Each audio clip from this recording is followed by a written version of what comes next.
அக்கா, நீங்கள் நிறைய ஊழியர்கள் செய்கிறீங்க, பல்வேறு கிராமங்களுக்கு போகிறீங்க, ஆண்டவர் உங்களை அற்புதமாக பயன்படுத்துகிறாருன்னு சொன்னீங்க. அது மட்டும் இல்லை, நிறைய பேருக்கு ஆண்டவர் எங்கள் மூலமாக சுகத்தை கொடுத்தாருன்னு சொன்னீங்க. நான் அன்றைக்கி கூட ஒரு மொபைலில் உங்கள் வீடியோ பதிவை பார்த்தேன். நீங்கள் ப்ரேயர் பண்ணிகிட்டு இருக்கும்போது பிசாசு அலறி ஓடுனது. இந்த வரங்கள் எப்படி உங்களுக்கு கிடச்சிது? எந்த மாதிரி ஜனங்களுக்கு விடுதலை கொடுக்க பிசாசுகிற துரத்துக்கிற வரம் செயல்படுது, இல்லை வியாதியை குணமாக்குற வரங்கள் செயல்படுங்கிறது எப்படி நீங்கள் கண்டுபிடிச்சிங்க? முதல்ல ஒரு வார்த்தையை கொண்டு கர்த்தர் பேசினார். உங்களுக்கு வரும் சகல உபத்திரவங்களிலேயும் நானே உங்களுக்கு ஆறுதல் செய்வேன்ற வார்த்தையை கொடுத்தாரு. 2 கொரிந்தியர் 1:4 அந்த வார்த்தை என்னை ரொம்பவே யோசிக்க வச்சிருச்சு. அப்போ என்ன உபத்திரவத்தை அவர் கொடுக்க போகின்றார் அப்படின்னு சொல்லி, அப்போ எனக்கு ஒரு 30 வயது இருக்கும். அப்போ நாங்கள் 2 பேருமே சும்மா பேசிக்கிட்டா கூட வசனத்தை கொண்டே பேசிக்குவோம். ஏன்னா ஒன்று தெரியாது, அவருக்கு தெரிஞ்சதை எனக்கு கற்றுக் கொடுப்பார், எனக்கு தெரிஞ்சதை அவர் கற்றுக் கொடுப்போம். அதுபோல் நாங்கள் பண்ணும்பொழுது பாடுகள் நிறைய கொடுத்து அந்த பாடுகளுடைய முடிவில் வரங்களினால் அலங்கரித்தார். முதல்ல எங்ககிட்ட ஜெபிக்கிறவங்க அவங்க என்ன கஷ்டத்தில் ஜெபிக்கிறாங்கன்ற வெளிப்பாடுகளை தான் முதல்ல எங்களுக்கு கொடுத்தார். ஒரு சகோதரன் அவங்க பிள்ளைங்க 2 பேரும் எங்களுடைய சிறுவர் ஊழியத்துக்கு பிள்ளைங்க வளர வளர வளர கர்த்தருக்குள் வளர ஆரம்பிச்சிட்டாங்க.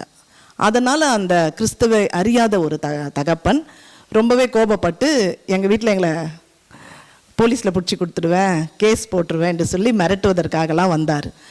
அந்த சகோதரன் வரும்பொழுது அவருடைய வாழ்க்கையை குறித்து கர்த்தர் அவருக்கு எங்களுடைய பேச்சின் மூலியமாக அவருக்கு சொல்லும் பொழுது அவர் அப்படியே அதிர்ந்து போனார். அதன் பிறகு அவரை முதல்ல உள்ளே வாங்க பிரதர், உட்காருங்க, தண்ணி கொடுங்கன்ன உடனே கோபம் அப்படியே தணிந்து போயிடுச்சு.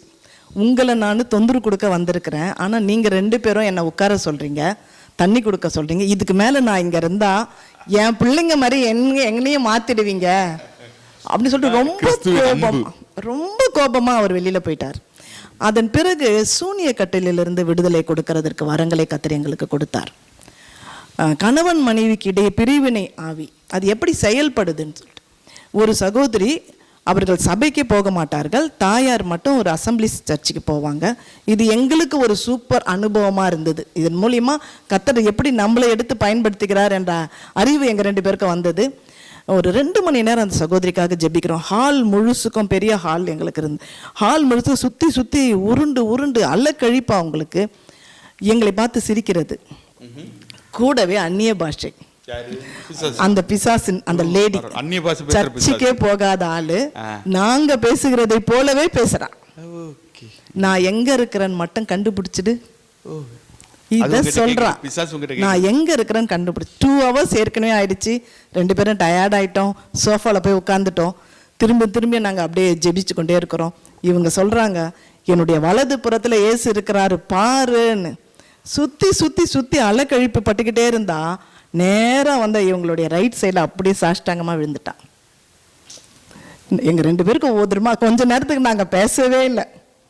இப்போ நம்மள ரைட் சைடில் இவர் விசுவாசமாக தான் சொன்னார், அந்த ஸ்பிரிட்டு பார்த்து அப்படியே விழுந்துருது.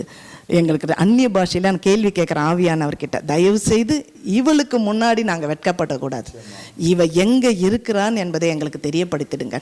நாங்களும் ஜெபிக்கிறோம் சிரிக்க ஆரம்பிச்சிடுச்சு.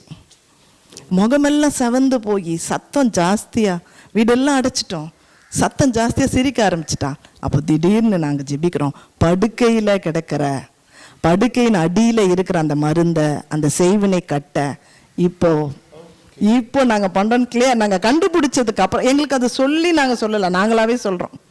உடனே அவள் காதை 2த்தையும் பிடிச்சிக்கிட்டு கதற ஆரம்பிச்சிட்டான். அன்னைக்கு விடுதலானா. இது போல் நிறைய காரியங்களை சொல்லிக்கொண்டே போகலாம். இது சபைக்கே போகாத ஒரு மகள் எப்படி அவளே அந்நிய பாஷை பேசி மாட்டி விடுதலையானாள். அப்பொழுதுதான் எங்களுடைய வரங்களை கண்டு நாங்கள் இன்னும் அனல் மூட்டி எழுப்பத்தக்கதாக அதிகமாக தேவனுடைய சமூகத்தில், இரவில் பகலில், ஏர்லி மார்னிங் அதிகமாக தேவ சமூகத்தில் நாங்கள். நீங்கள் சொன்ன காரியம் ரொம்ப பிரயோஜனமாக இருந்து. நீங்கள் சொன்னீங்க ஆண்டவர் எங்களுடைய வரங்களை செயல்படுது. இந்த வரங்களை பெற்றுக்கொள்ள உங்களுடைய ஜபங்கள் எப்படி இருந்து, என்ன மாதிரி ப்ரேயர் பண்ண ஆரம்பிச்சிங்க, எப்படி அது சொன்னீங்கன்னா ரொம்ப பிரயோஜனமாக இருக்கும். நாங்கள் அதிகாலை ஜபம் நிறைய பண்ணுவோம். அது இல்லாமல் நேரம் பார்க்க மாட்டோம். இந்த அதிகாலைன்னா 5 மணி தான் அப்படின்லாம் டைம் கிடையாது. எப்போ 1 மணி, இப்போ திடீர்னு பார்த்தா இவங்க முழிப்பில் இருந்து ஜபம் பண்ணுவாங்க. நான் 2 மணி 3 மணி என்ன டைம்னா எங்களுக்கு அந்த மாதிரிலாம் கிடையாது. நாங்கள் பாட்டு பண்ணிகிட்டு இருப்போம்.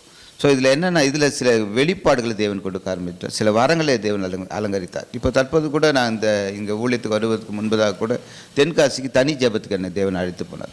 பல எதிர்ப்புகள் இருந்தது, எப்படி தனியாக போகணும் இருந்தாலும் கர்த்தர் பவுலின் ஊழியத்தை உனக்கு தரப்போகிறேன்.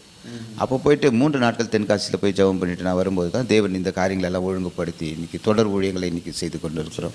நீங்கள் வந்து சொன்னீங்க ஆண்டவர்களை பயன்படுத்த ஆரம்பித்தார், வெளிப்பாடுகள் கொடுக்க ஆரம்பித்தார், தரிசனங்களை கொடுக்க ஆரம்பித்தார், பிசாசுகள் துரத்துறதுக்கு வல்லமை கொடுத்தாருன்னு.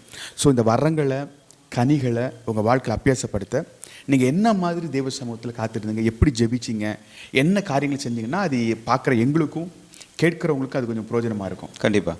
இப்போ என்னென்னா நாங்கள் வந்து அதிக ஜெபத்தில் இருந்த நாட்கள் உண்டு, தொடர்ந்து இப்போ இருந்து கொண்டு இருக்கிறோம்.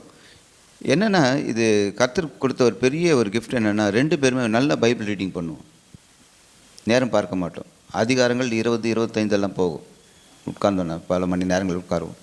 அதுலேயே தியானத்தை தேவன் கொடுப்பார், சில வசனம் கொடுத்து தியானம் பண்ண சொல்லுவார். அப்படி எடுத்து நான் பிரசங்கம் பண்ணுறது, அதுக்காக உட்கார்ந்து அதை 1 தடவைக்கு 2 தடவை எப்படி வந்து ஒரு பெரிய விலங்கு போயிட்டு ஒரு காரியத்தை சாப்பிட்டு தன்னை அசைவு போட்டு கொண்டு இருக்கிறது, அது போல் மாடுல இறை எடுத்துக்கிட்டு ஒரு ஓரத்தில் போயிருந்து அசை போடுமா. ஆமாம், அது போல தான் நாங்கள் வந்து ஒவ்வொரு காரியங்களை பண்ணுவோம். இன்றைக்கி நிறைய பேர் கர்த்தருடைய நாம மகிமை உண்டாகட்டும், நிறைய சபைகளில் 2 பேர் பேசும்போது உங்களுடைய செய்திகளில் சாராம்சம் இருக்கிறதுன்னு சொல்லுவாங்க.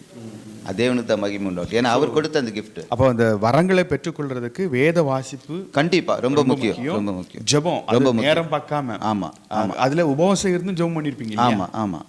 அப்போ பல மணி நேரம் பல நாட்களை தேவ சமூகத்தில் காத்திருந்ததுனால தேவன் அருள்னு ஒரு ஈவு.